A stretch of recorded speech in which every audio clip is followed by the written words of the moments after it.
1.5 বছর আগে যে দলটা আমাদের ছিল সে দলের ভিতরে কিন্তু অনেক পার্থক্য আছে এবং অন্যান্য সম্ভাব্য টিমগুলোর দিকে যদি আমরা তাকাই যারা চ্যাম্পিয়নশিপে রেসে দৌড়ায় তাদের একটা বাঞ্চ অফ কোর প্লেয়ার থাকে এবং সেখান থেকে তারা 2-1 জন হয়তো রিটায়ার করে অথবা কেউ ইনজুরির কারণে মিস্টেক করে। আমাদের এই টিমের কিন্তু অলমোস্ট 8 জন player change this year. So পরিবর্তনটা আসলে ভালোর জন্যই হয়। এখন দেখার বিষয় যারা এই দায়িত্বে আছেন তারা এই পরিবর্তনগুলো কীভাবে দেখেন। তবে আমাকে যদি বলেন এই মুহূর্তে এটাই আমার বাংলাদেশের অন্যতম সেরা দল, এটাকে নিয়ে আমাদের সামনে এগিয়ে যেতে হবে। হয়তো ব্যাটিং ডিপার্টমেন্টের যে ব্যাটিং ডিসপ্লে আমরা রিসেন্ট পাস্টে দেখলাম তাতে আমরা কিছুটা শঙ্কিত যে আমাদের ব্যাটার আসলে রাইট ফর্মে আছে কিনা। বাট বোলিং ডিপার্টমেন্টের দিকে যদি তাকাই তাহলে এখানে অনেক বৈচিত্র্য আছে। আমরা first time of spin, leg spin, pace bowling, spinning, all-rounder সব ধরনের বলারের একটা কম্বিনেশন এই টি-20 টিমে আছে। তো ওভারঅল যদি বলেন আমি যেটা দেখতে চাই আসলে টি-20 কখনোই আমরা খুব বেশি ভালো দল ছিলাম না, বাট একটা টিম হিসাবে খেলতে চাই যে টিমটা খেলার আগে হেরে না যাওয়ার মানসিকতাটা দেখাবে এবং প্রোগ্রেসের যে জায়গাটা আপনি বললেন যে স্টার্টিং ফ্রম ওয়ার্ল্ড কাপের মূল ম্যাচগুলোর থেকে তারা তাদের রিয়েল মোমেন্টামটা তাদের ধরতে পারবে এবং দেশের হয়ে মানুষের জন্য জয় উপহার দেবে, এটাই সবার কাম্য। এবং অ্যাট দিস মোমেন্ট যদি আপনি বলেন যে খুব বড় স্বপ্ন দেখে আসলে আমরা বিশ্বকাপে যাত্রা শুরু করছি না। শীর্ষের অনুভূতি থেকে মুক্তি দেয় মাত্র 30 সেকেন্ডে পেপসোডেন্ট সেনসিটিভ এক্সপার্ট। একটা দল ঘোষণার সময় আপনার আসলে কয়েকটা চাওয়া পাওয়ার সমন্বয় করতে হয় সিলেক্টরদেরকে।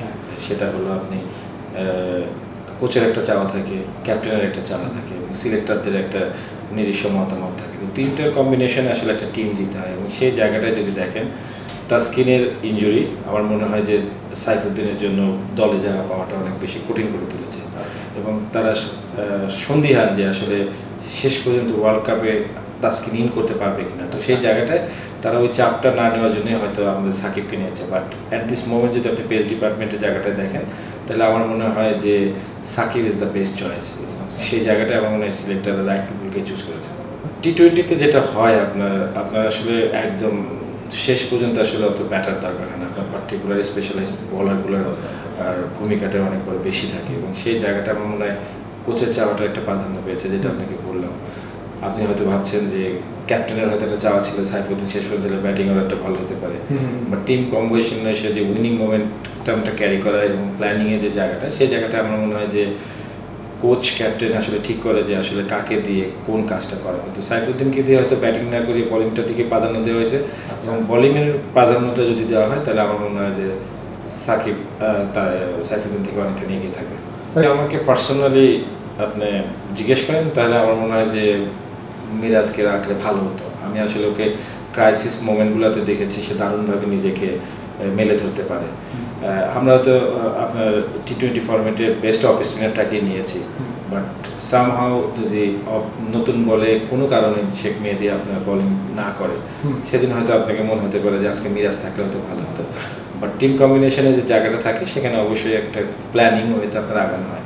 তো সেই জায়গাটায় টিম ম্যানেজমেন্ট হয়তো আমরা হয়তো পার্সোনালি আউটসাইড থেকে আমরা হয়তো মিরাজের এটা অনুভব করতে পারি অ্যাজ এ ফ্যান, বা আপনি যাই বলেন এক্সপেক্টেড যাই বলেন, বাট আমার মনে হয় যে কোচ ক্যাপ্টেনের যে চাওয়াটা থাকে টিমের উইনিং কম্বিনেশনের সেই জায়গাটা, সেখানে হয়তো তারা মিরাজকে দেখেন।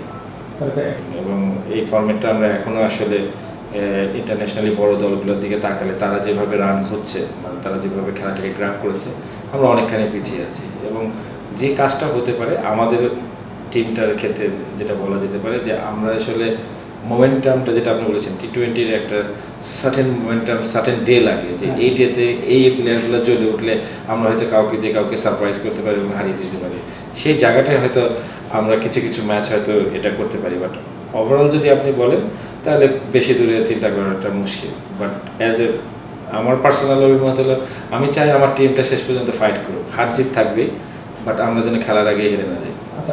দেখা যায় বললাম যে আমরা 1-1.5 বছর আগে যে টিমটা খেলেছি সেই টিম থেকে দেখেন আপনি 8-9 জনকে পাবেনই না। সো এটা কি প্রমাণ করে আপনার কাছে? এবং আপনি জানেন যে আমাদের রিসোর্সের একটা ভয়াবহ অভাব রয়েছে এবং যারা এই পরিবর্তনের ভিতর দিয়ে যেতে চায়, যারা ডিসিশন মেকার, তারা যে ভুলগুলা করেছে তার খেসারত আপনাকে দিতেই হবে। এবং সেই জায়গাটা আমার মনে হয় নতুন সিলেকশন প্যানেল তারা হয়তো নতুনভাবে চিন্তা করছে।